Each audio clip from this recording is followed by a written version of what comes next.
at all you good people out there. Welcome.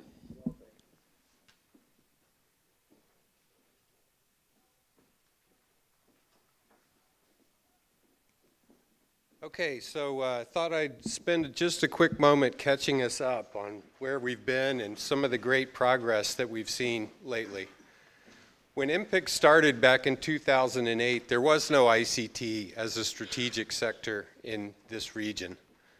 We were hearing things like all the IT jobs went to China and India, and there was the fallout from the dot-com bust. There was also a lot of infighting within academia, sort of turf wars between different departments advocating for resources. And we decided to try to bring all of that together under something we call ICT, Information and Communication Technologies.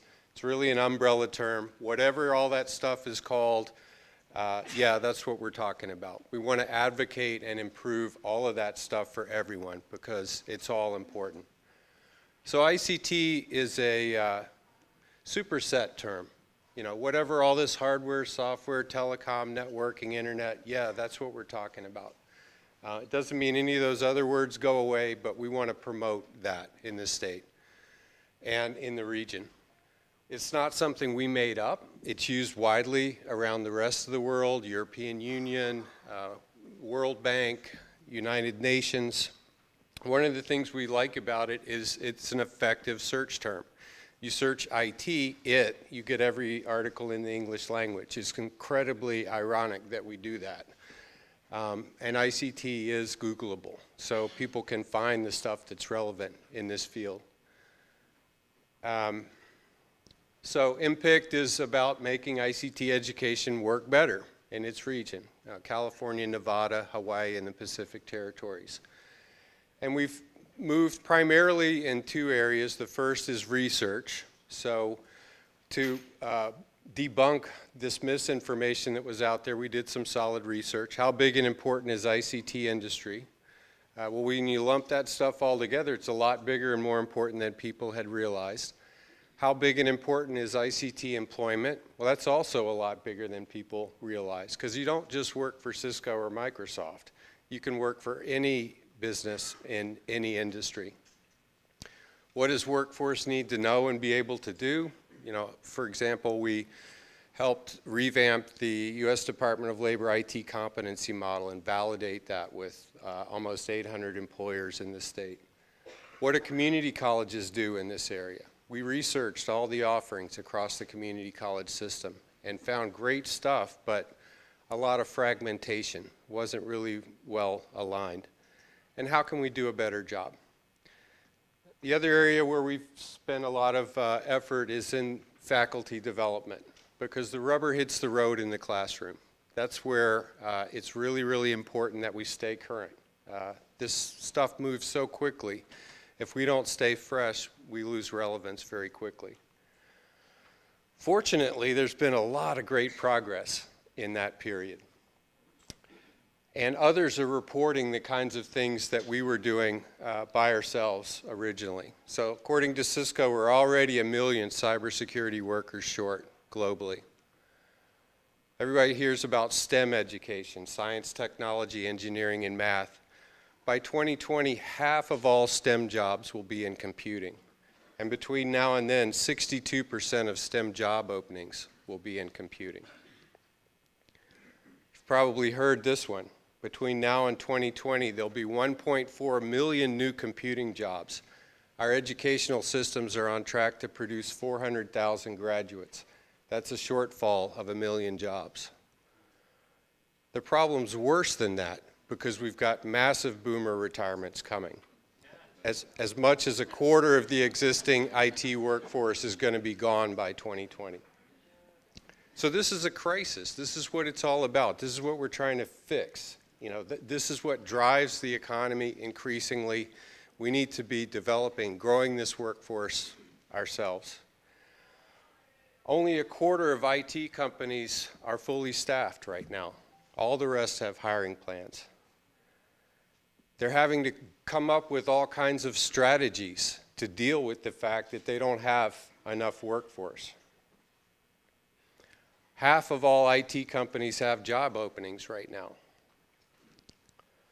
And the good news is the main demand for those jobs is technicians, the applied technology domain where we work in community colleges. 93% of HR managers say it's challenging to find appropriate technical staff. And this is the kind of thing we were talking about before. You know, there's increasing recognition that there's good jobs within IT industry, but there's also good IT jobs in all industries. Lots of people already working there. We're going to need a whole lot more in the future. Top 10 skills in 2014. Good news, you probably recognize all of that, right? It's stuff that's in the sweet spot for community colleges. And industry certifications are increasingly important. HR people are saying that's how we validate skills more than they ever have in the past. 600,000 IT jobs open in the third quarter. 58% of all companies across the U.S. saying this lack of IT workforce is a problem. 11% of all job openings in the United States of America in the third quarter were in this ICT domain. The unemployment rate in IT workforce is half that of the rest of the nation. So yeah, this is increasingly where it's at. You know, this is what's driving our economy. This is where the good lifestyles are. That's why it's important that we do what we do well.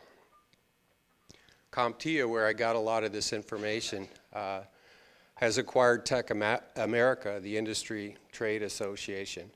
They have a new tagline that uses ICT. The Cisco Academy is increasingly using ICT.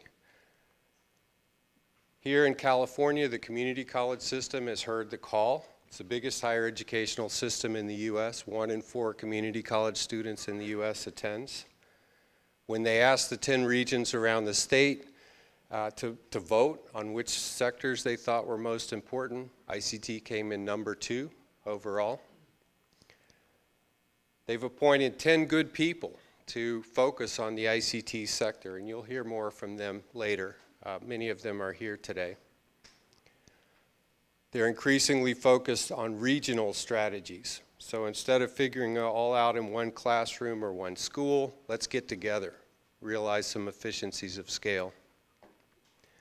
The Wrkfrce system has lined up under the same nomenclature. The State Workforce Board, the California Workforce Association, all 49 WIBs use the same ICT/digital media nomenclature. They've all got ICT on their radar. California Department of Education has renamed its CTE pathway ICT, and they've redone their standard. So we're moving towards alignment, harmonization in the educational system. We got groups like the Bay Area Council doing good reporting on this. Multiplier effect. Every tech job you create 4.3 additional jobs. Wow, you know, let's put people to work in that sector.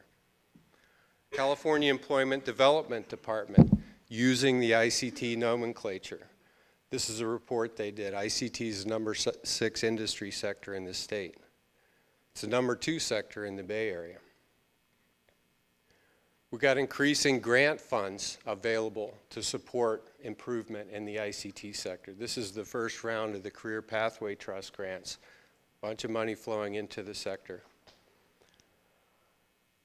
We've got ACM, the Association for Computing Education, coming out with curricular recommendations for IT. They align to the Department of Labor IT competency model. Those guys are here, they're sharing that information. It's something that we can begin to use to line up on. Here in California, there's increasing alignment through the CID process, Assembly Bill 1440. There's transfer model curriculum in computer science. It's got the power of law behind it. So if you get it in the community college, you get credit for it in the CSU system. There's a new model curriculum in IT, which you can learn more about at this conference. In professional development, there's more and more options. Those of you from Hawaii know the Pacific Center for Advanced Technology Training. Solid offerings over there, including pre-conference workshops that are go deep, kind of like our summer workshops. The Cisco Academy here at Ohlone had its first conference down at Pomona, 200 people, solid stuff. The Sector Navigator team had their first digital media conference in Southern California. Awesome event. IWITS, workshops on how to attract and serve more women in ICT. And we had a summer faculty development program again. So now I'd like you to hear from Steve Wright about what's going on with the Sector Navigator team.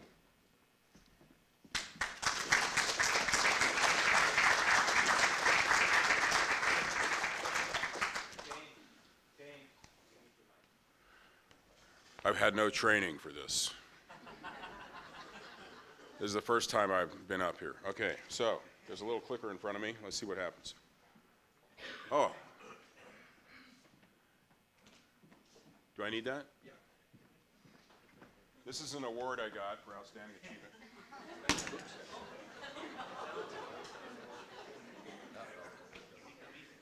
It's still blinking.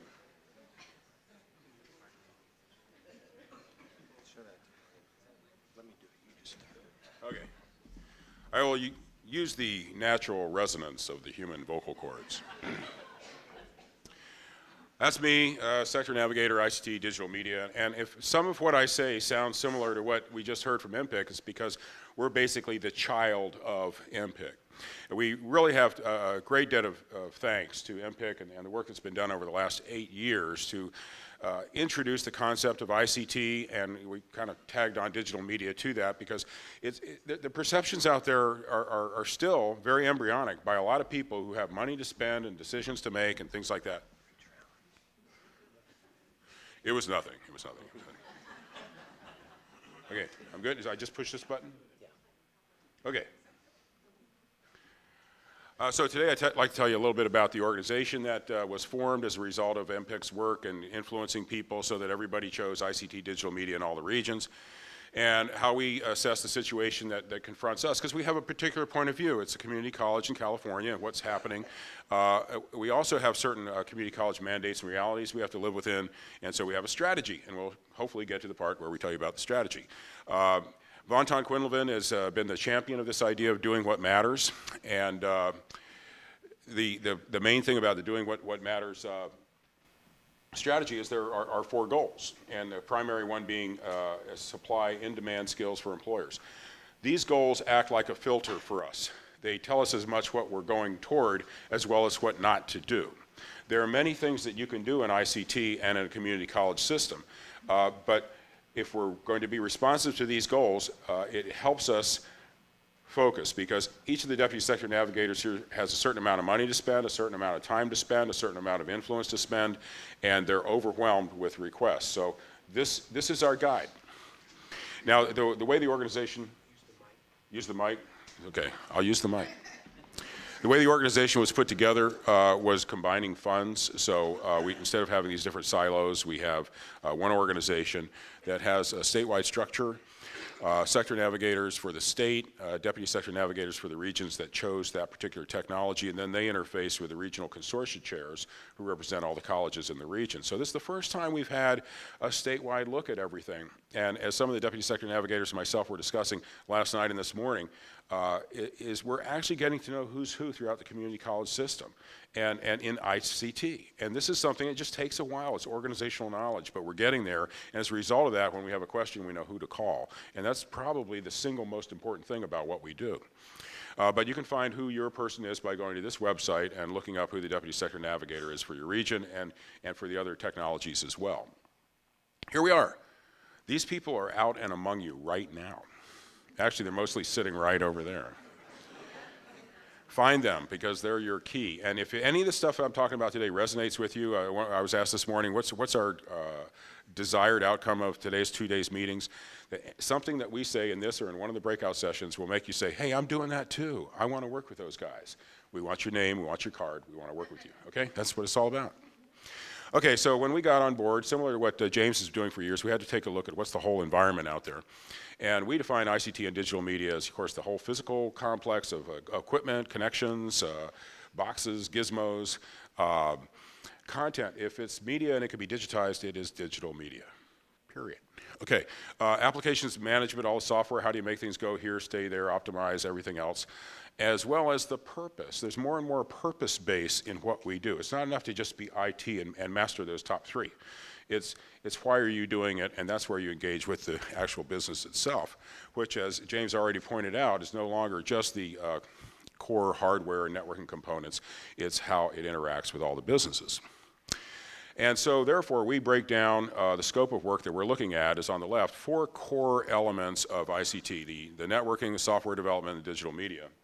And then on the right, the hybrid sectors, which is where these appear in other sectors where the student would need to have skills in both the core and this other sector. And indeed, for example, in the business, we think the hybrid sectors are probably 80% of the opportunity for community college students.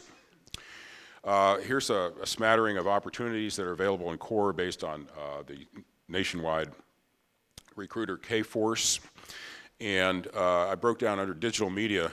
Digital media is very confusing because people talk about games, then they talk about a portfolio, then they talk about web design, and then they talk, and there's really different categories of digital media. And that's what we try to stress at our Digital Media Educators Conference is there's different categories, and you have to know what you're teaching to and what the students' learning objectives are because they're different for each one of those. And so among these hybrid parts of the sector, the subsectors. We think business is probably the biggest one, but we see a lot of healthcare and increasingly in advanced manufacturing, logistics, and engineering or energy. We see a lot of control data systems and that kind of thing that are relevant for technicians. So overall, looking at the field of interest, we all know the stuff is advancing as fast as it can possibly go. But there's a common physical functionality at the bottom of it. But very rapidly, things change depending on which subsector you're going into. So, that being said, wow, that's different. How do you get trained for that? Let's just forget about community colleges for a second. This is me. No, that's my daughter. Learning to surf. How do you learn these different things? Well, if you go, and what do you need to learn? If you go on Burning Glass, and this stumped me for the longest time, what do you need to be successful? Well, if you look at all the IT or ICT jobs identified on Burning Glass, which is that real-time data search across the internet, they'll say it's 81% bachelor degrees, and then I think the next number is like master's degrees, like 16%, high school 6%, and no school 2%. And like, well, where are the community colleges on that chart? But what we find is that Burning Glass has a very unique look at things, and what it picks up is what all these companies are dreaming they could find as an employee. So they go to the very high end. So when we talk about labor market information and how we decide or find out what students really need, I've kind of put these in order of what I think is most relevant. You get your best information from your national and your regional placement agencies. These are the companies that are actually placing people. You have no better friend in this business than these people because they place, oh, I placed 25 of those, or I need 100 of those, I need 1,000 of those. This is where you get the answers, the top two. Burning Glass, DICE, EDD, these are all database type solutions where you can kind of get a feel for the direction. Like Burning Glass is really good at telling you what topics are important and what some of the certifications are that are relevant. But if you look at their absolute criteria for education, it's going to throw you way off.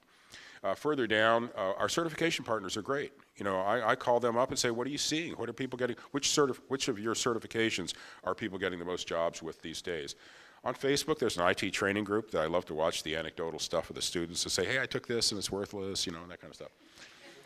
And we have in our advisory groups, and there's other published research and trend studies. Every single way to approach labor market information has a bias. You just have to understand those biases and filter it. Now, what we found over a period of time is there's kind of a graduating scale of skills that will get people into work. If you're in high school and say you're in the Cyber Patriot program and maybe you pick up an A+ certification, you can go out and get work. It's there, it's ready for you at that level. If you're a gifted person, graphic arts-wise, and you put together a smashing portfolio, you can get work. You don't need to go to 2 years or 4 years of college. You can get work because you've got the skill set already. In some cases, there are recognized community college credentials, but mostly the credentials from community colleges are worth something within 10 to 15 miles of that community college, and that is it. We're working on making statewide branding more reality, but that's an unfortunate reality. Third-party credentials, however, have nationwide appeal, and they're very strong. There's relatively low to no demand for the AA or the AS. Anything we do in that area, we're going to have to be building a brand, and we're going to have to be telling people it's important. And it's an uphill struggle, but it can be done. The bachelor's degree you've heard about, but by far and above all, the most important thing anybody can have in this industry is 10 years experience. And I flew to Vegas. I talked to the guy from Robert Half. I said, I can't figure it out. Bachelor's degree, certification. What do you guys really want? What do they want? 10 years experience trumps everything. So what's the lesson for our career technical education? Get those people in a job, get them in the field, get them learning, and then keep adding to it. We can't abandon them. We got to get them out there, though, and let them start building the experience. So back to the education question, we have a lot of traditional ways to get education, and we have alternative ways to get education. Our CSUs and UCs are great, but they're pretty much computer science oriented. We know the big fiasco with the ICT transfer model curriculum. If you haven't heard about that, talk to us later. There's a lot of private schools that you can get online bachelor's and master's in degrees in IT and digital media. National University has a nice alignment articulation program with us in our community college, so it is possible to not go to a CSU but go to National University. When you look on Burning Glass as to what certifications are most relevant, and you do the old 80-20 principle, these come out on top. You see the usual suspects there, but also mixed in with them, you see a lot of healthcare type certifications beginning to show you the beginning combination, the hybridization of these skills. So our classic certification partners are still the lead item when it comes to getting a job. But if you want to get a master's degree, which is that top like 97% of desire, you can go to Georgia Tech, $6,600, and you get their online computer science master's degree, which normally you pay $45,000 for. Or alternately, you might want to hop on Team Treehouse and get a digital badge and something about software development, and there are companies that will hire you specifically for that digital badge. So you're out there, you're looking for things to do, how to get trained. There's plenty of ways. Digital badges are beginning to emerge on the scene. We're seeing them appear in certain certification processes. We're seeing them develop on these online web applications. They're going to kind of get their way into our system. So we're trying to be aware of them. We're trying to understand how they fit in the arc of things and how we can respond so that we preserve the integrity of what community colleges and a good public education does and still adapt to these changes in the marketplace. So students, there's a lot of wonderful training options out there. Anybody who's industrious is going to get training no matter what. And our guidance has to be get in the field, get started, and continue to train. But where does that leave us as community colleges? What's the best strategy for us? So a strategic response that we have to come up with has to answer a couple of questions. The Student Success Task Force pointed out that out of 56% of students who come to us with the intention of getting a degree, 56% of them do not get a degree or a certificate or anything. And 70% of all students are no longer with us a year later. Now, a lot of that's for good reason. Maybe they only wanted to be there for a year or less. But that's the status of our college right now. That's the Student Success Task Force, and not a lot has changed. That resulted then in these goals of the Doing What Matters program. And then we also know that in the background we have this huge STEM problem nationwide that we keep hearing about. And basically, I don't know how you feel, but I feel like K through 12 has let us down a little bit. And what they're trying to do now, and there's a lot of wonderful programs that can help, that's still 10, 15 years in the pipeline. So what are we going to do to catch up? What are we going to do to help the masses of students that come to us unprepared and get them into this field? And that's the scope and the focus of the ICT digital media sector team. So we know a couple things are true. We know we're going to have to play catch up, and we know we've got to get a significant number of results. We're not talking like, Johnny and Susie did real good and we think they got jobs. We're talking thousands of students have to succeed, and we need to get them started in the field, and then we need to bring them back. This is not a thing for small scale. There's a lot of wonderful classes out there that should be taught, but are small scale. There's a lot of other curriculum and classes that we need to look at that will serve this larger need. We have some intractable problems. The industry out there, small and medium business, tends to combine these skill sets. We tend to separate them. When students initially come to us, about 40% on average say they want to transfer, and 40% say they want a 2-year degree. Now we know 70% of these students won't be here at the end of the year. But when they come to us, they go to the counseling department and they say, I want to transfer. So they put them into a transfer model curriculum or something else. So there's just this huge problem when students come to us getting the right guidance. So we have to take all this into consideration when we come up with a strategy. We have outdated departmental separations, students with a wide variety of needs. Historically, we're not a 4-year institution. Decentralized curriculum development and regional governance, which makes it, you have to go to each region to change things. But one thing I found everywhere we go, no matter who we talk to, is student success is valued. And the faculty, no matter what administrators or deans or faculty, whatever may say, one thing I've found is everybody seems to have a heart of gold when it comes to the students and why they're there. And we disagree on methodology or whatever, but that's the best thing we got going for us. So what's our strategic response as a team? We need to identify pathways that meet the lifestyle needs of the students. Okay, that's kind of a different thing. We segment the students and we look at what their lifestyle needs are. And we make sure we address that so we can retain them, retention. And then we need to align the curriculum, obviously, to the jobs that are actually in demand, not all the others that could be in demand. And then we need to let people know about it, because all this is done, if nobody knows about it, it doesn't do any good. So let's say, let's talk about those segments. Our K through 12 students need to figure out what's it going to be, workforce or transfer. We have to deal with our entry-level people, and the criteria there is rent, diapers, and food. They've got 6 months, 12 months, and they've got to be able to pay for those things. So we need to get them in a job. So we can come up with programs where we flip the program and get the essential job readiness skills up front, and then finish with the other skills later for the degree or whatever, so they actually get employed. We just can't abandon them. Then, of course, for transfer, there's a variety of solutions there. Transfer model curriculum. We can do customized ICT packages.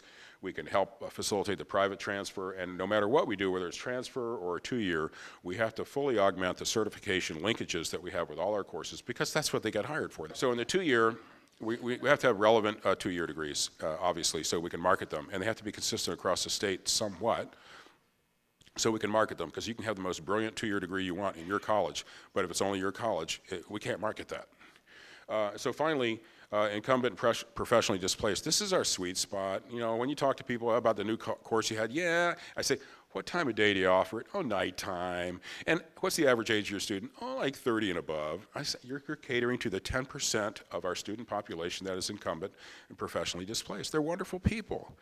But we have to shift the balance, not abandoning a single one of those. We have to shift the balance to more of the newcomers.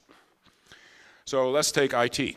What do we look at in IT? In the K through 12, obviously we're looking at things like the Cyber Patriot program, the A+ certification, anything we can do to help get robotics and maker movement and critical thinking into those early stages. We want to help those guys with that, but we know that's a long-term thing. Entry level is a sweet spot for us, because that's where about 70% of our opportunity is. And in IT, we can get people in computer retail pathway or desktop support, where we have 31,000 and about 5,000 jobs across the state. These jobs are then stepping stones to hire more sophisticated jobs that we just, like, once again, we can't abandon these people. We get them started, bring them back in for the next higher level, because they've got to eat. They've got to pay the rent. There's wonderful things we can do with transfer. There's the 2-year AS degrees. I love what's happening at Ohlone. That's something if we could possibly model and promote statewide with all our whole group. And incumbents continue to emphasize the relatedness of the courses and the certifications you can get. And to do all this, there are a number of support projects we have that cut across the board. Our support of the Cisco Academy and Net Labs, these conferences, and the X-Voucher program, which you haven't heard about yet, but you'll hear more about later, are all ways that we can help this part happen. That's just a look at IT. Let's suppose we look at the business side, which I told you is a huge opportunity. Here you're looking at business administration, communication, digital media, information systems, cybersecurity, customer service, all combined. This is the new digital worker. And it combines all these skill sets. Many of them you teach, some of them taught in the business department. So to do that, we've identified the business information worker, and we estimate there's anywhere between 8,000 to 20,000 jobs, depending on how you expand that. I put flyers and a one-page on that outside. Business information worker is a list of skill sets that are necessary for entry-level business job that includes awareness of the internet and some of the protocols that you need to understand working with different internet applications. And it was defined by an advisory group that included the head of manpower for Southern California, so his endorsement is on the back of our brochure for that, saying you want someone who's a business information worker. Using that template of that skill set, all the colleges in the San Diego region have been able to identify their differently named courses and their differently named certificates that align with that branded pathway, so we can market the branded pathway throughout San Diego as the business information worker with a flyer to all the counselors, to all of the Chamber of Commerce's, to all the business groups, and when they go on our website, they will see for this college, oh, it's this course, oh, in this college, it's that course. This is the way we've been able to kind of build an interface mechanism between the huge diversity of all those classes and what needs to be sold and marketed to the public. We're doing that statewide. We'll need your help. We're also going to take it and we're going to build a series of stackable credentials for a 2-year internet business degree, which is probably not the final name, and we continue to support the incumbents. So you can see how at the different segments, educational segments, we have to have different responses. We try the best we can to make them work together.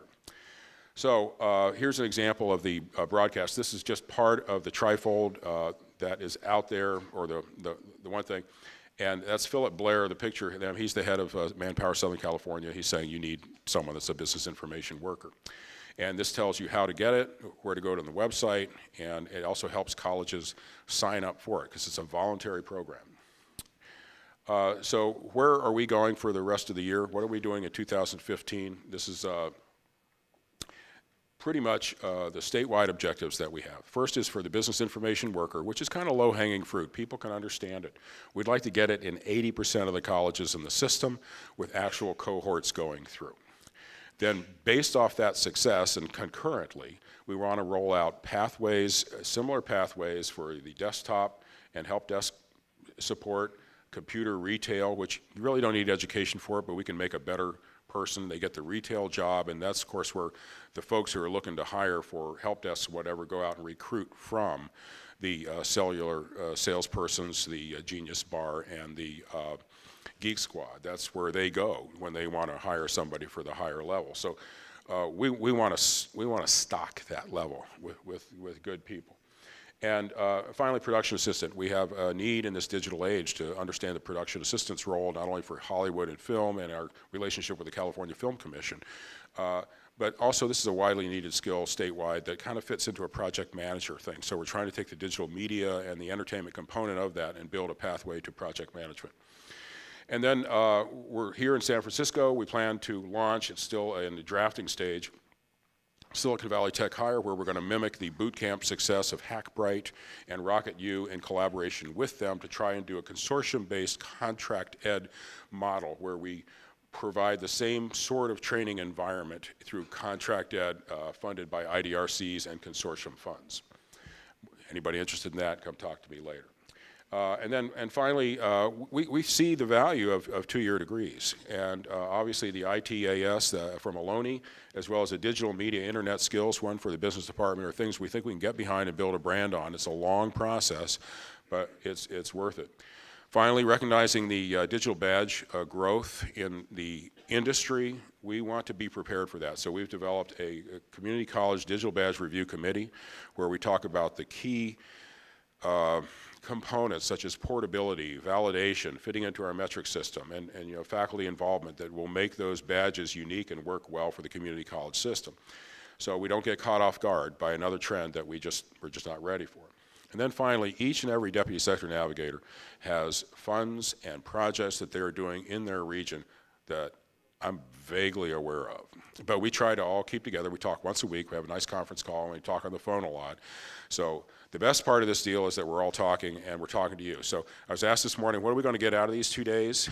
And if any of you out there see anything up on here that has resonated with you and you want to be involved with, talk to one of the deputy sector navigators or myself. And once again, in case you forgot what they look like, this is actually them before they started the job, so they might look a little different now. Or you can reach out to me at any time, and hopefully I stayed within my time, James. But